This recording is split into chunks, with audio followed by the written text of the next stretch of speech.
ஜெய் ஸ்ரீராம். என்னோடய யூடியூப் பார்க்குறவங்க லைக் பண்ணுங்கள், ஷேர் பண்ணுங்கள், சப்ஸ்கிரைப் பண்ணுங்கள். இது நடந்து ஒரு 5 வருஷம் ஆகிடுது. இன்னமும் என்னால் மறக்க முடியல. சம்மர் டைமில் தான் எங்கள் வீட்டுக்கு முன்னாடி எப்போவுமே ரொம்ப வருஷமாகவே நான் ஒரு தொட்டியில் தண்ணி ஊற்றி வைப்பேன். சம்மர் இந்த ரோடு நாய்ங்கள்லாம் தண்ணி கஷ்டப்படுதுன்ட்டு எப்போவும் ஊற்றி வைப்போம். 3 தடவை 4 தடவை ஊற்றிக்கிட்டே இருப்பேன். வெளில போகும்போதெல்லாம் தண்ணி ஊற்றுவோம். பாவம் தண்ணி கஷ்டப்படுத்துங்கள். ஸ்ட்ரீட் டாக் இருக்கக்கூடாதுன்றது ஒரு பக்கம் இருந்தால் கூட நம்ம கண்ணு முன்னாடி அதுங்க தண்ணிக்கு தவிக்கும்போது கஷ்டமாக தான் இருக்குது. ஊற்றிட்டுருப்பேன்.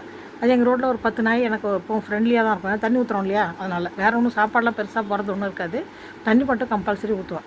அதில் அப்படியே இருந்துகிட்டு இருந்தது. ஒரு நாள் என்னாச்சு, வீட்டுக்கு முன்னாடி வாக் பண்ணிகிட்டு இருந்தேன். எல்லாம் ஃப்ரெண்ட்லி டாக்குங்களாம் கூட நடக்கும். நடந்துகிட்டு இருக்கும்போது வேறு பக்கத்து ஸ்ட்ரீட்லேருந்து ஒரு 10 நாய் வந்தது. அதுங்களுக்கு அங்கே தண்ணி கிடைக்கல.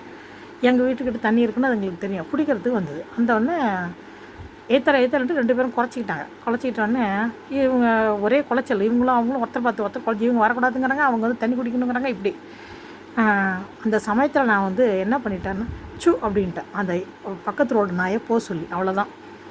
அதுங்க எல்லாம் சேர்ந்துக்கிட்டு அப்படியே அட்டாக் பண்ணுற மாதிரி என்கிட்ட வந்துருச்சுங்க. நான் செத்தான்னு நினச்சேன். காலிடா என்னையோட அப்படின்னு நினச்சிட்டேன். ஏன்னா அந்தளவுக்கு கோவம் வந்துடுது. நான் வேணான்னு சொல்லிட்டேன். நான் அது நல்லா புரிஞ்சு போச்சு பாருங்கள். டக்குன்னு அது எங்களுக்கு புரிஞ்சிடுச்சு. சூன்னு சொன்ன உடனே அவ்வளோ கோவம். எல்லாம் குலைச்சிக்கிட்டு அப்படியே வருது பாருங்கள். வந்தோடனே நான் இன்றைக்கி ஒழிஞ்சோண்டான். நம்ம ஓடினாலும் அட்டாக் பண்ணோம், நின்னாலும் நம்ம நம்ம உயிர் போன மாதிரி தான்ற ஒரு நடுக்கம். உடம்பு பூரா நடுங்கிடுது எனக்கு. அந்த சமயத்தில் எங்கள் வீட்டில் ஒரு லேடி டெனண்ட் வந்திருந்தாங்க. அவங்க சத்தம் கேட்டு, இந்த நாய் சத்தத்தை கேட்டு வெளில வந்தவங்க ஒரு வீட்டுக்கு பக்கத்தில் எப்போவுமே கல் வச்சுருப்பாங்களாம், நாய்ங்கள்லாம் அரட்டுறதுக்கு. அந்த கல் எடுத்து அதுங்கெல்லாம் அடித்து விரட்டி விட்டாங்க. நிஜமாக அந்த லேடியை என்னால் சாகிற வரைக்கும் மறக்க முடியாது. என்னை காப்பாற்றுனாங்கன்னு வச்சுக்கலாம். அதே அந்த வீட்டு ஓனர் அம்மா என் பக்கத்தில் நின்று வேடிக்கை பார்த்துச்சு. ஒழிய ஒரு ட்ரையும் பண்ணல. அதாவது பழக்கமானவங்க எப்போவுமே நம்மளுக்கு ஹெல்ப் பண்ண மாட்டாங்க. முன்ன பின்னத்தில் அப்பா இங்கே தான் ஹெல்ப் பண்ணுவாங்க. அது மாதிரி ஆகிடுது. இதனால் நம்ம சூன்னு சொன்னால் இந்த நாயெல்லாம், இந்த காலத்து நாயெல்லாம் பயப்படுறது இல்லைங்க. ஆனால் முடிஞ்ச வரைக்கும் ரோடில் நடக்கிறது அவாய்ட் பண்ணுறதே பெட்டருங்கிற மாதிரி. ஸ்ட்ரீட் டாக் அதிகமாக இருக்குன்னு வச்சிங்களேன்.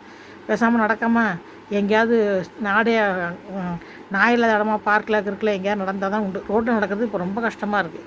இந்த அமலாவை ரோட்டில் நடக்க விடணும். இந்த அம்மா ப்ளூ கிராஸ் அது இதுன்னு சொல்லிட்டு அந்த பஞ்சாப் ஜூபிலிஸ்லாம் ஒரு நாய் கிடையாதுங்க.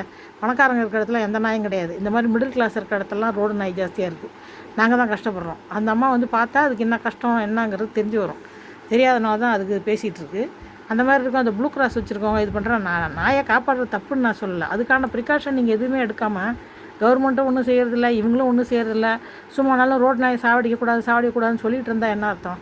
அதுக்கு நீங்கள் வேறு ஏதாவது சொல்யூஷன் கண்டுபிடிங்க. நாயை சாவடிக்கக்கூடாது, ஓகே. அது உங்கள்கிட்ட பணபலம், ஆட்பலம் எல்லாம் அதிகார பலம் எல்லாம் இருக்குது இல்லையா? நீங்கள் அதுக்கு ட்ரை பண்ணுங்கள். ஏதாவது ஒரு ஏற்பாடு பண்ணுங்கள் எங்களுக்கு. அதை விட்டு எங்களை மாதிரி மிடில் கிளாஸ் இருக்கிறவங்கள சாவடிக்காதீங்க. இப்போ இந்த சம்மர் வந்துடுச்சுன்னா அவ்வளோ பேர் சாவாங்க. நாய் கடிச்சு அவ்வளோ பேர் எஃபெக்ட் ஆகுறாங்க. அதுக்கு தான் சொல்கிறேன்.